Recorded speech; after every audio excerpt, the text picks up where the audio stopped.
அல்ஹம்துலில்லாஹி ரப்பில் ஆலமீன் வஸ்ஸலாத்து வஸ்ஸலாமு அலா சய்யிதினா முஹம்மதின் வ அலா ஆலிஹி வ ஸஹ்பிஹி அஜ்மஈன் அம்மா பஅத்.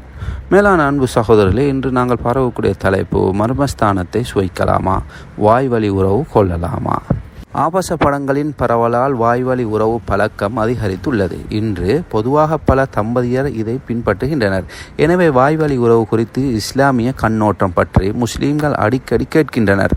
துரதிர்ஷ்டவசமாக சிலர் இது பற்றி கலந்துரையாடுவதிலிருந்து வெட்கப்பட்டு முற்றிலும் ஒதுங்கி விடுகின்றனர். மேலும் சிலர் இது குறித்து எந்த ஒரு கலந்துரையாடலும் அத்துமீறிய செயல் என கருதுகின்றனர். இந்த இரு அணுகுதல்களுக்கும் சரியானவை அல்ல.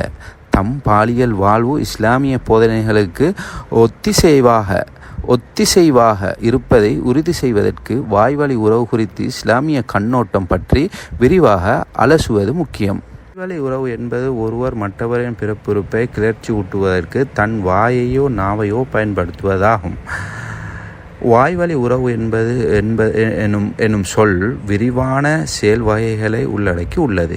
அதில் வெறுமனே பிறப்புறுப்பை முத்தமிடுவது முதல் அதை வாய்க்குள் எடுத்து பால் உறவு திரவங்களை உட்கொள்ளும் வரை பல செயல்கள் அடங்கும். எனவே இந்த சொல் குறிப்பிட்ட சந்தர்ப்பங்கள் எதை குறிக்கின்றது என்பதை பொறுத்து இஸ்லாமிய சட்ட தீர்ப்பு அமையும்.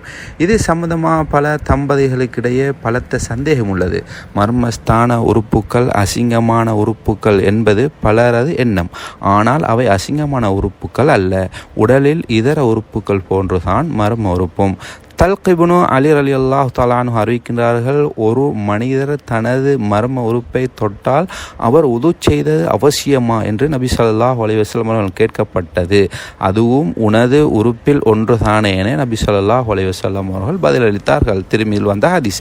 எனவே மர்ம உறுப்பை அசிங்கமாக கருத வேண்டியதில்லை. கணவனும் மனைவியும் இச்சை உணர்வை அதிகப்படுத்த இதர உறுப்புகளின் சரசர விளையாட்டுக்கள் ஈடுபடுவது போல மர்ம உறுப்பை பயன்படுத்துவதில் தவறில்லை.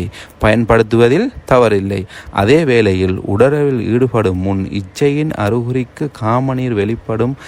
இந்த காமநீர் அசுத்தமானது என்பதை ஹதீஸ்கள் மூலம் புரிய முடிகிறது. அபி தாலிப் ரலியல்லாஹு அவர்கள் கூறியதாக, நான் பாலுணர்வு கிளர்ச்சி நீர் மதி அதிகமாக வெளிப்படும் ஆடவராக இருந்தேன். இது பற்றி நபி ஸல்லல்லாஹு அலைஹி வஸல்லம் அவர்கள் கேட்க வெட்கப்பட்டு கொண்டிருந்தேன். நபி அவர்களின் புதவியார் ஃபாத்திமா என் துணைவியாராக இருந்ததே இதற்கு காரணம். எனவே நான் மிக்தாத் பின் அல் அஸ்வத் ரலியல்லாஹு தஆலா அவர்களிடம் இது குறித்து நபி அவர்களிடம் கேட்குமாறு கூறினேன். அவர் நபி ஸல்லல்லாஹு அலைஹி வஸல்லம் அவர்கள் கேட்டார். அதற்கு நபி ஸல்லல்லாஹு அலைஹி வஸல்லம் அவர்கள் பிறவி உறுப்பை கழுவி கொண்டு அங்க தூய்மை உது செய்து கொள்ள வேண்டும், குளிக்க வேண்டியதில்லை என்று கூறினார்கள். இந்த ஹதீஸ் 3 அறிவிப்பாளர்கள் தொடர்கள் வந்துள்ளது. சஹீஹுல் முஸ்லிம். காமத்தின் சூழல் காரணமாக தம்பதியர் மர்மஸ்தானத்தை சுவைக்கும் செயலில் ஈடுபட்டாலும் காமநீர் அசுத்தமானது என்பதை புரிந்து அசுத்தத்தை உட்கொள்ளுவது சரி அல்ல என்பதையும் புரிந்து கொள்ளல் அவசியமாகும். எனினும் ஆணின் மர்மஸ்தானத்திலிருந்து வெளியாகும் விந்து அசுத்தமானது அல்ல என்பதை பின்வரும் ஹதீஸ்களிலிருந்து விளங்கிக் கொள்ளலாம். அல்கமா ரஹிமுல்லா மற்றும் அஸ்வத் ரஹிமுல்லா ஆகியோர் கூறியதாவது, ஒரு மனிதர் அன்னை ஆயிஷா ரலியல்லாஹு தஆலா அவர்களிடம் விருந்தினராக தங்கினார். அவர் காலையில் தமது ஆடையை கழுவினார். அதை கண்ட ஆயிஷா ரலியல்லாஹு தஆலா அவர்கள், அது உமது ஆடையில் தென்பட்டால் அந்த இடத்தை கழுவினால் போதும். அவ்வாறு அது தென்படாவிட்டால் அந்த இடத்தை சுற்றிலும் தண்ணீர் தெளித்து விடுவீராக. நான் அல்லாஹ்வின் தூதர் ஸல்லல்லாஹு அலைஹி வஸல்லம் அவர்களின் ஆடையில் பட்ட இந்திரியத்தை நன்கு சுரண்டி விடுவேன்.